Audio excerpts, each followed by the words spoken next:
Mari kita akan mulai ibadah kita. Saya akan meniup shofar terlebih dahulu.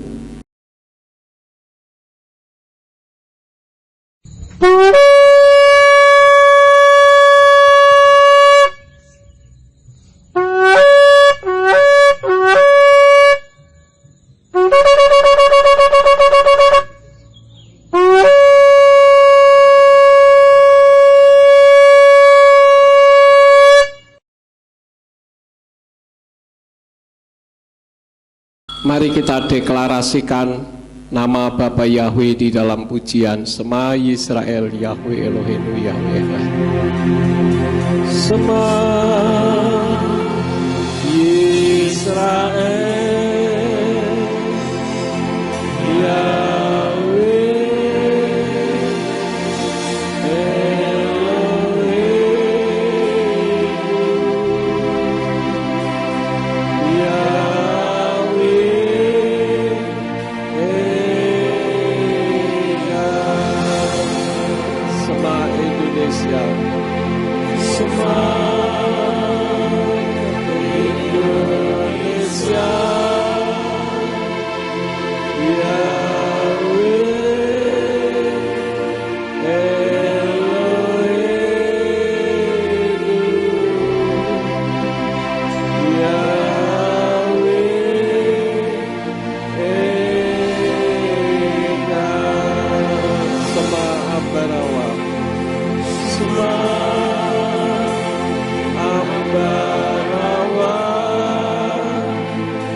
saya serahkan kepada song leader. Haleluya.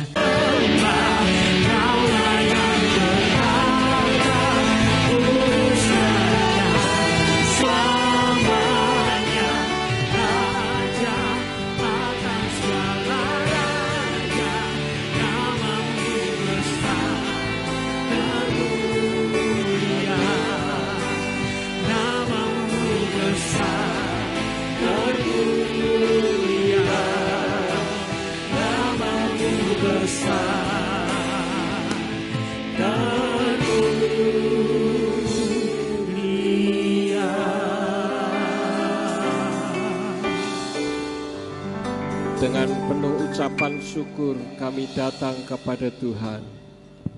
Kami yakin pujian kami boleh berkenan di hadapan-Mu. Sekarang kami akan mendengar isi hati Tuhan. Urapi hamba-Mu dan urapi setiap kami yang mendengar firman-Mu dengan urapan yang sama, agar firman yang ditaburkan dapat kami pahami dan kami mengerti di dalam kehidupan kami. Jika ada kuasa penguasa roh jahat yang akan memalingkan alam pikiran kami dari kebenaran firman, kami tolak dan kami patahkan di dalam nama Yeshua HaMashiach. Pergi kau keluar, tinggalkan hati dan pikiran kami, baik yang ada di ruangan ini maupun yang ada di rumah masing-masing, sehingga kami dapat memahami kebenaran firman. Berikan kemampuan kepada kami bukan hanya untuk mendengar firman-Mu saja, melainkan juga melakukan di dalam hidup kami. Terima kasih Bapa, tegur kami dan berfirmanlah karena hamba-Mu siap mendengarkannya. Kami sambut firman-Mu di dalam nama Adonai Yeshua HaMashiach. Haleluya, amin. Shalom Aleichem. Puji Tuhan, saya ucapkan Lesana Tova terlebih dahulu kepada saudara sekalian dalam ibadah Rosh Hasanah tahun 2023. Hari ini mulai jam 6 tadi adalah Sabat Gadol 1 Tisri tahun 5784. 5784 itu menggunakan Ibraninya Hezayin P. Dalet, dan terkenalnya adalah P. Dalet. Jadi tahun kita ini memasuki tahun Ibrani, tahun P. Dalet. Menurut piktograf, Bapak Ibu Saudara sekalian, P itu artinya mulut, Dalet itu pintu yang terbuka. Apa sih maksudnya? Maksudnya adalah pintu-pintu sedang dibukakan. Ya, ini saudara bisa lihat hurufnya P. Dalet, itu pintu terbuka. Nah, pintu apa sebetulnya yang terbuka? Perhatikan, tadi pujian mengatakan bahwa mukjizat sekarang terjadi, dan ini adalah tahun mukjizat P. Dalet. Firman Tuhan mengatakan di dalam Wahyu 3 ayat yang ke-8 dari Indonesian Literal Translation berbunyi demikian. Aku tahu perbuatan-perbuatanmu. Lihatlah, aku telah menempatkan di hadapanmu sebuah pintu yang terbuka, dan tidak seorang pun dapat menutupnya, karena engkau memiliki kekuatan yang kecil. Tetapi engkau memelihara firmanku dan tidak menyangkal namaku. Ini adalah firman yang datang kepada jemaat di Philadelphia. Ini adalah jemaat yang paling disukai oleh Yeshua HaMashiach. Kenapa? Karena jemaat ini jemaat yang sederhana. Dikatakan tadi kekuatannya kecil, tetapi jemaat ini memelihara firman Elohim dan tidak menyangkal Yeshua HaMashiach. Pintunya siapa yang terbuka? Yang dimaksud pintu terbuka adalah pintu Elohim yang termeterai. Tidak seorang pun dapat menutupnya atau menghalang-halanginya. Artinya ketika pintu itu dibuka, tidak ada satu orang pun yang bisa untuk menutupnya, siapapun mereka. Nah, Bapak Ibu Saudara sekalian, dikatakan kekuatan dari jemaat Philadelphia justru yang kekuatannya kecil tetapi memelihara firman Elohim. Saya membayangkan ayat ini, saya membayangkan jemaat GPF Surya Kebenaran Ambarawa.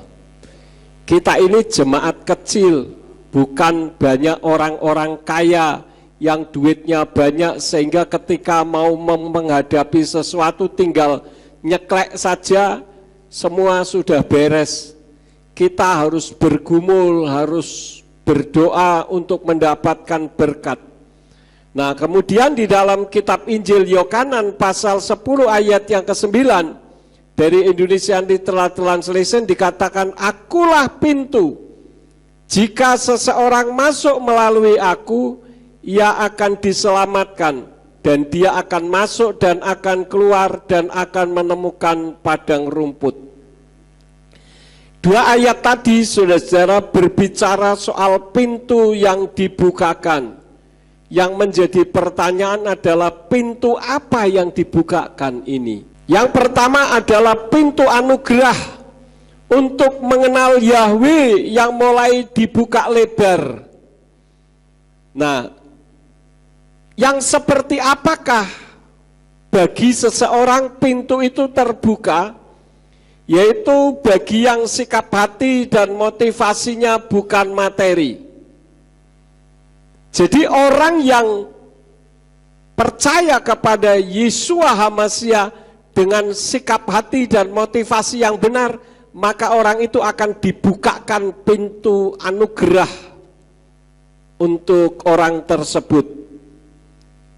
Nah, yang menjadi pertanyaannya, bagi orang yang memiliki sikap hati dan motivasi yang bukan materi, di mana pintu itu dibuka, saudara-saudara, apa yang dilakukan saat pintu terbuka? Diam saja, dilihat saja pintunya, oh pintu terbuka, hanya seperti itukah? atau memasukinya. Nah, ini yang jadi masalahnya, saudara-saudara. Saya menghimbau kepada jemaat, karena tahun Pedalet ini adalah tahun pintu terbuka, saya mengharap kita jangan berdiam diri saja atau hanya ngeliatin pintunya, tetapi kita memasukinya.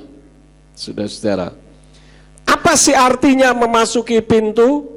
Mau belajar, dan ini tidak tertutup untuk iman orang lain.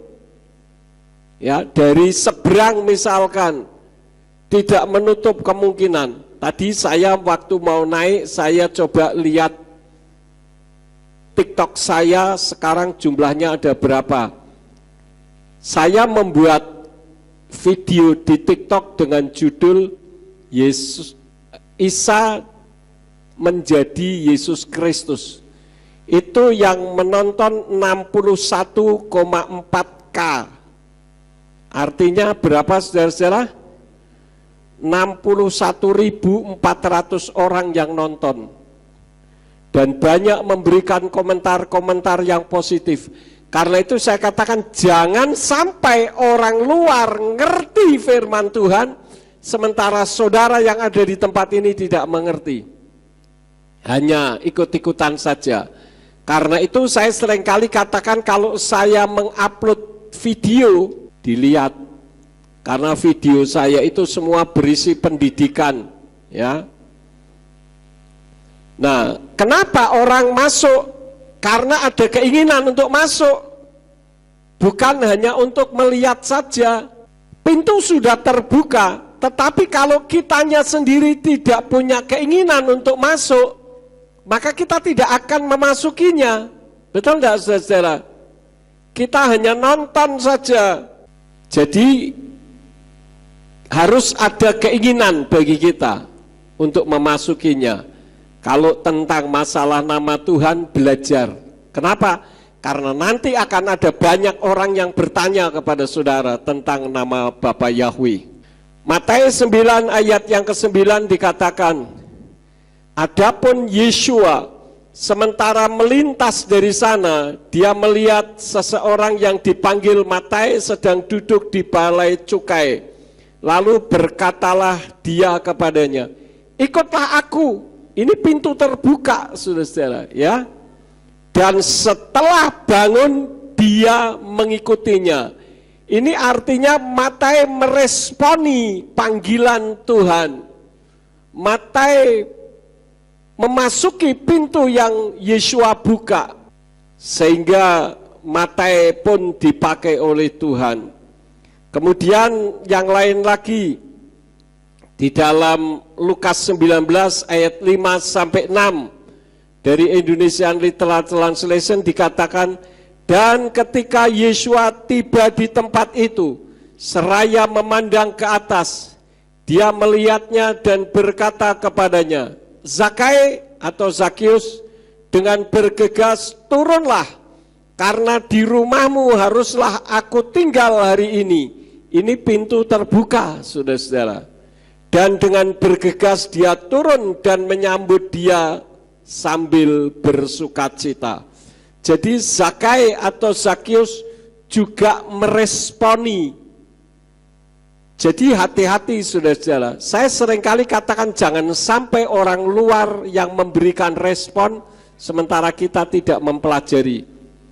Pak lah, saya tidak punya pulsa, datang ke gereja. Di gereja ada wifi, ada wifi, buka wifi di gereja, ya, sehingga saudara bisa mempelajari firman dengan baik.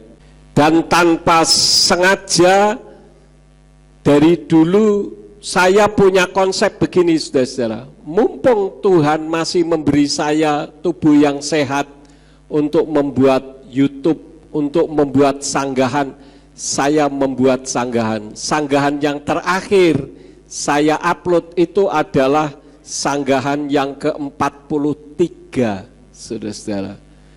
Dan saya kira 43 sanggahan ini sudah cukup untuk memberikan pendidikan bagi orang-orang yang tidak memahami firman. Karena banyak sekali informasi-informasi, tanggapan-tanggapan yang masuk kepada saya. Saya katakan bahwa pendeta maupun pemimpin rohani yang sikap hati dan motivasinya menyimpang, pintu anugerah akan tertutup baginya. Maka tidak bisa membedakan masalah nama, sebutan, bahasa, dan budaya. Ini jangan main-main, saudara-saudara. Kenapa? Karena ini menjelang kedatangan Yeshua HaMashiach. Maka harus terjadi pemulihan segala sesuatu. Kitab Kisah Rasul pasal 3 ayat yang ke-21 dikatakan HaMashiach harus tetap tinggal di sorga sampai pemulihan segala sesuatu.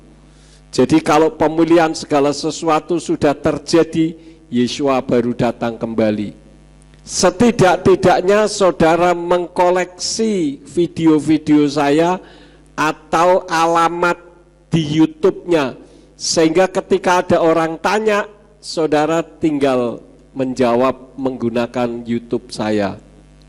Tadi sore ada orang dari, saya tidak tahu dari kota mana, perkiraan saya dari Surabaya, bertanya, ada orang menanyakan YHWH itu tidak bisa dibunyikan dan Yahweh itu dewa Kanaan. Bagaimana menjawabnya ya Pak? Saya kasih 2 video sekaligus. Yang pertama, bagaimana cara membaca YHWH. Yang kedua, video saya yang mengatakan bahwa Yahweh itu dewanya orang Mesir. Semua terjawab, saudara-saudara. Ya, jangan sampai pintu anugerah tertutup bagi kita sementara kita adalah pionir atau orang terdepan yang memberitakan nama Bapa. Kemarin saya sempat diwawancarai Pastor Tony Bastaman, GPF Pemulihan Segala Sesuatu di San Francisco. Yang nonton cukup banyak, saudara-saudara, dan tidak ada satu orang pun yang memberikan komen. Sampai sore tadi saya lihat tidak ada komen. Ya, kenapa? Karena ini sebuah realitas. Sudah 10 tahun lebih saya memberitahu bahwa Isa Al-Masih itu beda dengan Yesus Kristus yang nama aslinya Yeshua HaMashiach. Ada pendeta penyembah Bapak Yahweh yang sudah senior ngamuk sama saya. Pak Yakub ngomong seenaknya sendiri, Isa itu ya Yesus, ya Yeshua. Ya karena yang ngomong ini orang tua, ya sudah saya tidak usah berbantah-bantah, nanti tidak setruk. Saya hanya bilang ya sudah pelajari saja Pak, Bapak pelajari saja. Kalau mungkin apa yang saya sampaikan salah. Setengah tahun berikutnya beliau memberi video saya yang menyatakan bahwa Isa Al-Masih itu bukan Yeshua HaMashiach. Saya sudah didiemin loh saudara-saudara, sudah dicuekin. Kalau saya sengaja kirim WA, selamat pagi Pak, tidak dibales saudara-saudara. Mungkin jengkel, ya saya tidak akan masuk lebih dalam karena nanti akan ketahuan siapa orangnya. Kembali satu lagi, jangan sampai saudara menggenapi ayat ini, jangan sampai. Ayat yang mana? Matius 20 ayat 16 dari Indonesian Literal Translation yang mengatakan, demikianlah mereka yang terakhir akan menjadi yang pertama dan yang pertama terakhir, karena banyaklah yang dipanggil tetapi sedikit yang dipilih. Ya, jangan sampai kita yang mendeklarasikan pertama nama Bapa Yahweh untuk Indonesia, walaupun ada yang lebih dulu, tetapi gaungnya paling kenceng kita, saudara-saudara. Jangan sampai ada orang-orang yang lebih berani, lebih pinter daripada kita. Karena itu kita harus leading, kita harus ada di depan. Ya, saya bersyukur dengan nama saya. Karena Yakub itu artinya pemegang tumit. Artinya orang yang tidak mau kalah. Dulu saya hampir saja ganti nama. Karena pendeta-pendeta mengatakan Yakub itu kan artinya penipu. Wah, lah saya kok artinya penipu, mana ada sih adik Yesua juga bernama Yakub kalau itu penipu. Ternyata setelah saya selidiki sendiri, Yakub itu artinya pemegang tumit. Artinya apa? Orang yang tidak mau kalah. Jadi saya bangga dengan nama saya. Ya kalau ada orang mau mengalahkan saya renungkan. Kalau ada orang memberikan pertanyaan seperti yang saya sampaikan, orang bertanya itu ada 3 hal. Yang pertama karena memang tidak tahu. Yang kedua karena untuk ngetes sampai sejauh mana ilmu kita. Yang ketiga untuk jebak. Ya, jadi jangan sampai terjebak 10 pertanyaan yang sedang kita bahas dalam ibadah minggu kan seperti itu, penuh dengan jebakan-jebakan. Tapi kita tidak terjebak karena kita tahu jawabannya berdasarkan kitab suci versi akar Ibrani. Ya, sehingga hari Minggu besok kita masih membahas seperti itu yang terakhir. Itu yang pertama. Jadi kalau pintu terbuka, pintu apa yang terbuka? Yang pertama adalah pintu anugerah. Yang kedua adalah pintu keselamatan terhadap orang yang tidak beriman. Saya akan sampaikan satu nubuatan bahwa akan banyak murtadin dan banyak pertobatan terjadi dalam tahun Pedalet ini, saudara-saudara. Nah, apa sih definisi murtad? Murtad adalah meninggalkan atau keluar dari suatu agama. Dan jika ditinjau dari sudut pandang saudara kita umat Islam, istilah murtad berarti meninggalkan atau keluar dari agama Islam dan memeluk agama lain sehingga hukumnya menjadi kafir. Apa definisi kafir? Berasal dari kata dasar yang terdiri dari huruf kaf, fa, dan ro. Arti dasarnya adalah tertutup atau terhalang. Jadi secara istilah kafir berarti terhalang dari petunjuk Tuhan. Itu versi saudara kita umat Islam. Kita hargai saja, kalau saya sih begitu. Nah, kita juga punya istilah kafir juga. Apa yang dimaksud kafir secara firmaniah? Yaitu seluruh bangsa di dunia ini selain bangsa Ibrani. Itu kafir. Jadi saudara dan saya juga termasuk kafir yang diterjemahkan dengan goyim. Nah, mu'alaf adalah orang non-muslim yang baru saja memeluk agama Islam. Dan dalam arti bahasa, mu'alaf diartikan orang yang dijinakkan hatinya agar masuk memeluk agama Islam bagi orang non-muslim. Saya ini banyak didoakan oleh saudara-saudara saya orang Islam supaya saya mendapatkan hidayah. Bagi saya, apa sih hidayah? Hidayah itu petunjuk Tuhan. Loh, saya sudah mendapat petunjuk Tuhan, saudara-saudara. Jadi hidayah yang mana lagi yang harus masuk di dalam pikiran saya?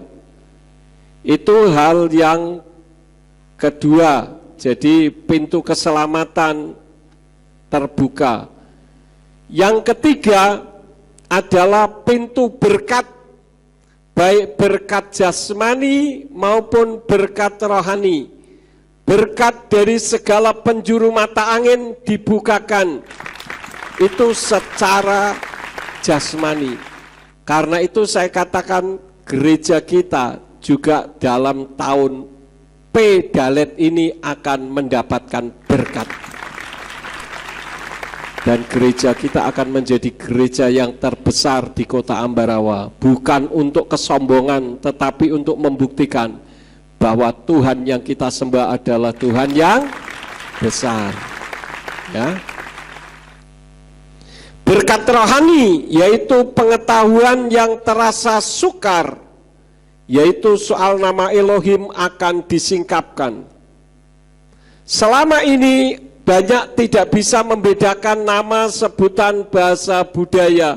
Sekarang ini sedang dibukakan mulai jam 6 tadi, saudara-saudara. Dan saudara bisa buktikan ucapan saya. Ya, akan ada banyak orang luar yang belajar dari kita. Seperti apa yang sudah saya forwardkan pembicaraan salah satu orang yang akan belajar tentang nama Bapa di tempat kita. Ada 36 orang. Tidak perlu saya memberitakan Injil jauh-jauh, malah orangnya datang sendiri. Ya, saudara ngerti enggak apa yang saya maksudkan? Tahu ya? Sebab sekarang ini akan menggenapi di dalam kitab Matius 13 ayat 12 dan Matius 25 ayat yang ke-29. Dua ayat ini isinya hampir sama. Matius 13 ayat 12 dan Matius 25 ayat yang ke-29 yang bunyinya demikian. Sebab kepada setiap orang yang mempunyai, dia akan diberi, dan dia akan berkelimpahan. Namun dari orang yang tidak mempunyai, bahkan apa yang ia miliki, hal itu akan diambil daripadanya. Ini sudah diterapkan oleh bank-bank di Indonesia, saudara-saudara. Coba saudara punya tabungan banyak di bank, kan uangnya berbunga. Semakin banyak tabungan kita semakin banyak dapat bunga. Tapi ketika kita tabungannya hanya 100.000 atau 200.000, apa yang terjadi, saudara? Habis. Loh, kok duitku entek? Uang saya kok habis? Nah ya habis, tabungannya cuma 100.000, kena uang administrasi, kepotong-potong habis. Tapi ketika uang kita banyak, semakin berkelimpahan. Itu yang Tuhan lakukan di dalam kehidupan kita. Kalau saudara mau belajar, Tuhan akan menyingkapkan banyak hal. Dan jangan tergantung orang lain. Saya tidak tergantung orang lain, saudara-saudara. Saya di dalam melayani pekerjaan Tuhan, saya tidak tergantung orang. Kalau mau melayani bareng dengan saya, ayo kita bekerja sama dan bekerja bersama-sama. Tapi kalau tidak mau, tidak usah. Saya akan berjuang sendiri.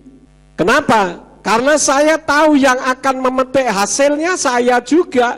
Kadang kan orang mau melayani, saya mau melayani, nanti hasilnya apa ya? Apakah saya mendapatkan hasil? Apakah berguna atau tidak? Itu pemahaman yang keliru. Tuhan tidak pernah merugikan siapapun juga. Yang penting kalau saudara melayani, layani dengan kesungguhan hati, tanpa pandang teman-teman orang yang ada di sekitar kita. Bahasa Jawa katakan ngutu. Ngerti ngutu, saudara-saudara? Ceroto. Pokoknya jalan terus. Tidak peduli ada hambatan apapun juga. Karena yang akan memetik hasilnya kita juga. Terbukti gereja kita kalau dibandingkan dengan gereja-gereja yang ada di kota Ambarawa ini, gereja kita paling baru loh, saudara-saudara, ya. Jangan sampai kita memperingati 200 tahun gereja pemulihan firman. Jemaatnya ada berapa? 40. Tidak ada yang bisa dibanggakan di situ, saudara-saudara. Gereja kita kelihatannya sekian jumlah jemaatnya, tapi yang bertobat karena pemberitaan firman melalui YouTube, melalui media sosial, itu ribuan, saudara-saudara. Jadi jangan main-main. Siapapun juga yang memberitakan firman di tempat ini, saya yakin saudara sudah menyelidiki firman semaksimal. Kenapa? Karena yang nonton itu ribuan. Walaupun saya yang langsung berhadapan dengan saudara jumlahnya sekian, Tetapi yang di luar sana banyak sekali.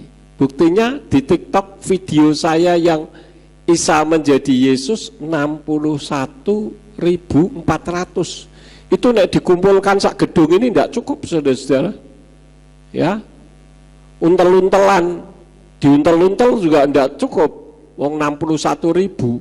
Tapi itulah realitasnya. Jadi jangan sampai kita tidak memiliki apa-apa sehingga diambil oleh Tuhan. Misalkan saya tahu, katakanlah Pak Ari sebagai staf di keuangan, saya kasih cangkul, Pak Ari saya kasih cangkul, ya enggak dipakai, wong Pak Ari enggak mencangkul. Kalau dikasih pulpen yang pakai emas, nah itu dipakai. Kalau cangkul ya enggak dipakai. Ya daripada enggak dipakai jadi gantungan hiasan di rumah, ya saya minta lagi. Tapi coba bagi orang yang biasa mencangkul, dikasih, wah cangkulnya tambah tajam karena dipakai terus. Bisa saudara mengartikan maksud saya? Bisa ya? Jadi kalau saudara diberi hikmat untuk mengerti firman, tidak saudara gunakan, maka itu akan terjadi korosi dalam tanda petik. Mobil itu dipakai, tidak dipakai, yang cepat rusak itu justru yang tidak dipakai. Ya, saudara punya diesel, didiamkan saja bertahun-tahun, nanti begitu dinyalain tidak bisa, saudara, rusak. Tapi kalau sering dipakai, akan berjalan dengan lancar. Pisau pun begitu, saudara, bagi ibu-ibu yang biasa ngerajangi bawang, ngerajangi apa gitu ya, kalau pisaunya sering dipakai kan semakin tajam. Tapi coba kalau pisaunya digeletakkan, apalagi kena air, didiamkan saja, begitu mau dipakai, pisaunya kenapa? Karatan. Kalaupun dipakai tidak bisa menjadi berkat. Nanti orang yang makan campur karat, bisa sakit perut. Itulah firman Tuhan, saudara-saudara. Jadi talenta yang saudara dapatkan, gunakan supaya saudara menjadi semakin dipakai Tuhan. Itulah sebabnya kenapa dulu pada saat mengenal nama Bapa pertama kali, saya takut. Takutnya apa? Kenapa kok saya, Tuhan? Maka saya harus mensosialisasikan. Kalau saya tidak mensosialisasikan, Tuhan pakai orang lain, kaki Dian itu dicabut. Nah, saya seperti manusia yang tidak berguna bagi pelayanan. Sekarang ini kan pelayanan sudah berubah menjadi pekerjaan. Yang penting saya bekerja di gereja ini. Padahal orang melayani itu bukan pekerjaan, tapi sebuah panggilan. Karena itu saya tidak berani menyangkali satu kebenaran. Ya. Yang keempat, yang terakhir, pintu pengetahuan dibukakan di akhir zaman. Ini adalah pengetahuan yang brilian, karena menggenapi nubuatan di dalam kitab Daniel 12 ayat 4 yang tertulis dari Indonesian Literal Translation, dikatakan demikian. Tetapi engkau, hai Daniel, sembunyikanlah segala firman itu dan meteraikanlah kitab itu sampai pada akhir zaman. Banyak orang akan berlari kian kemari dan pengetahuan akan bertambah. Apakah ada orang yang menolak pengetahuan? Banyak, saudara-saudara. Dan yang menolak itu adalah orang-orang yang merasa pintar. Biasanya teolog-teolog. Karena saya dulu juga begitu.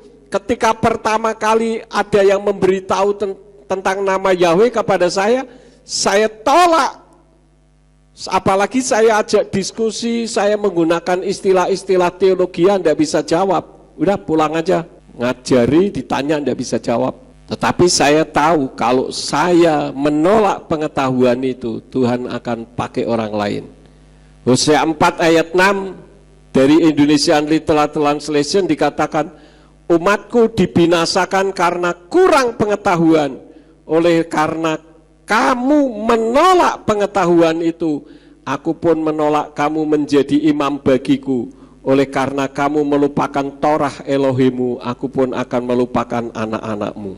Video sanggahan saya terakhir itu seorang teolog yang ngomong, tidak mungkin YHWH bisa dibunyikan Yahweh. Dikritisi soal masoretnya, nikutnya, nikut saja dikoreksi. Tapi nama Allah yang jelas-jelas tidak ada diada-adakan kok tidak merasa salah itu loh. Ini kan sesuatu yang aneh tapi nyata. Ada apa ini dengan si Allah ini? Hati-hati loh saudara.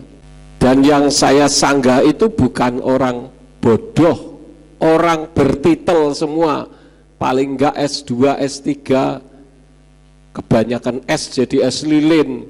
Nah, yang menjadi masalahnya adalah bagaimana dengan pintu hatimu. Wahyu 3 ayat yang ke-20 dari Indonesian Literal Translation katakan, lihatlah, aku berdiri di depan pintu dan mengetuk. Jika seseorang mendengar suaraku dan membukakan pintu, aku akan masuk kepadanya dan aku akan makan bersama dia dan dia bersamaku. Ada orang yang terikat oleh karena masalah materi. Tahu kebenaran, tahu, tapi untuk menyampaikan takut. Karena sudah biasa hidup di zona nyaman. Saya dulu hidup di zona nyaman. Tetapi karena Tuhan menyerakkan saya harus keluar dari zona nyaman, saya lebih takut Tuhan daripada hidup keenakan di zona nyaman. Toh Tuhan bisa pakai yang lain. Nah, sekarang yang menjadi pertanyaannya, bagaimana agar pintu terbuka bagi kita semua? Dari apa yang sudah saya sampaikan tadi, ada dua hal. Yang pertama, jaga sikap hati dan motivasi. Artinya, saudara, hati-hati jangan menyimpang dari kebenaran. Tadi pagi Om Pen telepon saya, beliau ada di Pangkalan Bun, telepon saya, dan dia katakan bahwa Dad, Pendi tetap menjaga sikap hati dan motivasi. Wah, ini luar biasa dan membanggakan saudara-saudara. Padahal sudah banyak orang-orang kaya yang mau memegang dia untuk dikasih honor cukup besar. Saya bilang enggak usah. Honor yang paling enak itu honor yang datang dari Bapak Yahweh sendiri. Karena Bapak Yahweh tidak pernah merugikan anak-anaknya. Itu yang pertama, jaga sikap hati dan motivasi. Artinya kalau saudara melayani, enggak usah toleh kanan, toleh kiri. Pokoknya kalau saudara yang bertugas, lakukan tugas pelayanan saudara dengan sebaik mungkin. Kalau saudara sedang bekerja, bekerjalah dengan sebaik mungkin. Jangan lihat, wah teman saya yang ini leda-lede, masuk kerja seenaknya sendiri. Biarin. Motivasinya adalah saudara bekerja seperti bekerja kepada Tuhan. Saya dulu begitu loh saudara. Ya, mau orang memberi apresiasi atau tidak prek bagi saya. Yang penting saya mengutamakan untuk Tuhan, itu saja. Makanya waktu saya, kadang ada orang mau ketemu saya tanya, Pak Yakub kapan ada waktu? Waduh, kalau tanya kapan ada waktu ya saya tidak pernah ada waktu. Waktu saya selalu di kamar. Ngapain tidur melulu? Tidak. Saya membuat video-video. Karena yang ada di sikap hati dan motivasi saya apa? Mumpung masih bisa membuat video. Karena saya tidak tahu kapan waktunya Tuhan memberhentikan saya untuk saya tidak bisa berbuat apapun. Alias game over. Maka sebelum game over saya harus membuat video sebanyak-banyaknya. Mumpung masih ada kesempatan. Kan ada lagu itu yang apa sih judulnya itu? Yang mumpung ada kesempatan itu apa? Nah, hidup ini adalah kesempatan. Mumpung masih ada kesempatan, karena akan ada waktunya kita tidak mendapat lagi kesempatan. Kalau sudah tidak mendapatkan kesempatan, kita sudah pernah menggunakan kesempatan. Bisa dipahami saudara-saudara? Pokoknya saudara jangan berpikir mendapatkan apresiasi dari saya atau dari siapapun. Sikap hati dan motivasi kita, apresiasinya yang utama dari siapa? Dari Bapak Yahweh. Maka waktu saya siang dan malam ngurusi soal video-video, tujuannya apa? Indonesia harus memuliakan Bapak Yahweh sampai selama-lamanya. Itu yang harus ada di dalam hati kita. Bagaimana caranya? Ya sesuaikan dengan talenta masing-masing. Kalau ketemu orang jangan lupa untuk berbicara. Itu yang pertama, jaga sikap hati dan motivasi. Yang kedua, bergerak dengan iman. Yakub 2 ayat yang ke-21 dari Indonesian Literal Translation katakan apa? Namun engkau, hai manusia fana, maukah engkau mengetahui bahwa iman tanpa perbuatan adalah mati? Jadi kita punya iman tapi harus bergerak. Jangan iman cuman iman doang, tapi kita tidak bergerak apa-apa, ya percuma. Ya. Nah, yang menjadi pertanyaannya, ini yang terakhir, tindakan iman itu seperti apa? Markus 11 ayat yang ke-24 dari Indonesian Literal Translation dikatakan demikian. Perhatikan, nanti saya mau tanya. Oleh sebab itu aku berkata kepadamu, segala apa saja yang kamu minta dengan berdoa, percayalah bahwa kamu sedang menerimanya dan itu akan terjadi kepadamu. Pada saat meminta sudah dapat atau belum? Belum. Tetapi kita berlaku seolah-olah sudah mendapat. Dulu sejarahnya gereja bisa ada di sini itu bagaimana? Saya ciptakan dalam dimensi keempat. Ada satu tanah lapang yang luas, di sana ada satu bangunan yang indah. Saya lihat ada anak-anak muda main drum jam 12 malam, tidak ada yang protes. Yang protes paling kodok-kodok, saudara-saudara. Dan itu terbukti. Saya lihat di dalam penciptaan saya kursinya putih, makanya kenapa kursi kita putih? Nanti untuk gereja yang baru juga kursinya putih, tapi bukan terbuat dari plastik lagi. Mosok plastik terus, ya. Nah, aplikasi Markus 11 ayat yang ke-24 itu seperti apa? Saya pernah memberikan komentar, ada bapak-bapak jalan kaki naik sepeda bawa dipan. Pernah ya, yang di grup ada bapak-bapak, itu video dari siapa ya? Dari Pak Peter Gui Fang Fang atau dari siapa itu? Saya lupa. Bapak-bapak jalan kaki naik nuntun sepeda, di sepedanya itu ada dipan besar. Lalu ditanya sama orang, Pak, Bapak berjalan ini sudah berapa jauh? Sekian kilometer. Apakah ada yang mau membeli? Jawaban Bapak itu apa? Pasti ada. Itu iman, saudara-saudara. Padahal saya yakin orang itu tidak beriman kepada Tuhan kita. Tapi dia memiliki keyakinan bahwa apa yang dia buat, dia bawa menggunakan sepeda dituntun, pasti laku. Paham saudara-saudara? Itulah iman. Iman yang ada di dalam diri saya. Indonesia penuh kemuliaan Bapa Yahweh. Tidak ada lagi yang akan menyebut Allah.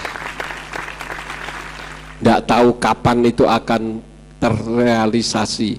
Terbukti saya yang mengatakan Isa beda dengan Yesus, Yeshua sudah terrealisasi.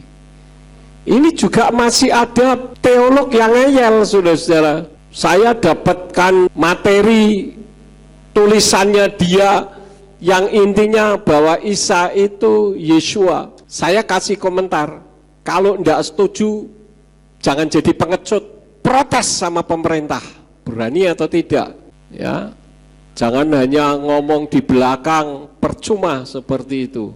Nah, itulah iman. Saya mengharap kita semua beriman karena pintu terbuka untuk saudara dan saya. Jadi ini adalah tahun mujizat, saudara-saudara, karena pintu terbuka seperti ayatnya yang ada di dalam Maleakhi 3 ayat yang ke-10, ujilah aku.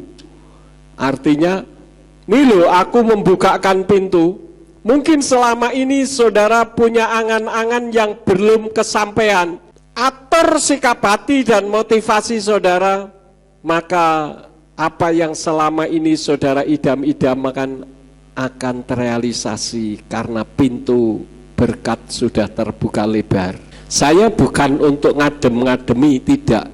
Tetapi tahun berkat ini jangan disia-siakan. Bekerja dengan lebih sungguh-sungguh, melayani dengan lebih sungguh-sungguh, maka tahun berkat pintu terbuka akan saudara masuki. Amin buat firman Tuhan. Silakan duduk Bapak Ibu saudara sekalian. Kita akan melihat, tidak ada pengumuman. Saya umumkan bahwa hari Jumat yang akan datang kita akan kedatangan tamu Lydia Nur Said. Ini adalah penyanyi rohani, ya. Yang mendampingi adalah Pastor Utomo Lukman. Perlu saudara ketahui bahwa Pastor Utomo Lukman itu adalah koordinator pendeta se-Amerika dan Kanada. Jadi pada saat GPF membuka di Amerika, di Los Angeles, beliaunya Pak Pastor Utomo Lukman juga hadir. Jadi beliaunya ikut bersukacita dengan adanya GPF di Amerika. Ya, itu saja, karena tidak ada pengumuman lain lagi kita akan akhiri. Mari kita bangkit berdiri bersama-sama, kita tutup di dalam doa. Bapa Sorgawi, kami mengucap syukur Engkau telah memimpin ibadah Rosh Hashanah tahun ini. Biarlah tahun pintu yang terbuka itu kami masing-masing memasukinya, sehingga kami mendapatkan mukjizat berkat yang luar biasa daripadamu. Berkati semua jemaat yang mendengarkan firman, baik yang ada di ruangan ini maupun yang ada di rumah masing-masing. Terima kasih Bapa. Kalau sebentar kami akan pulang, baik yang pulang ke Ambarawa, ke Nalirojo dan sekitarnya, baik yang ke Salatiga dan sebagainya, kami serahkan ke dalam tangan Tuhan. Kirim malaikat untuk menjaga, melindungi, tibakan di rumah dengan selamat. Dan sesampainya di rumah, ketika kami semua akan beristirahat, biarlah malaikat-Mu itu tetap menjaga dan melindungi kami, supaya di sepanjang malam kami beristirahat, dijauhkan dari sakit penyakit, orang jahat maupun kuasa-kuasa kegelapan yang akan mengganggu, sehingga besok kami bangun dengan tubuh yang sehat. Dan ketika kami bangun dengan tubuh yang sehat, kami ingat bahwa ini merupakan hari pertama pintu terbuka bagi kami. Terima kasih Bapa. Kami yakin apa yang kami lakukan boleh berkenan di hadapan Tuhan, karena kami melakukan dengan sikap hati dan motivasi yang benar. Apa saja yang diusahakan oleh umat-umat-Mu yang tidak bertentangan dengan firman-Mu, dibuatnyalah oleh Engkau berhasil, supaya dengan keberhasilan itu dapat dikembalikan lagi guna hormat dan kemuliaan bagi nama-Mu.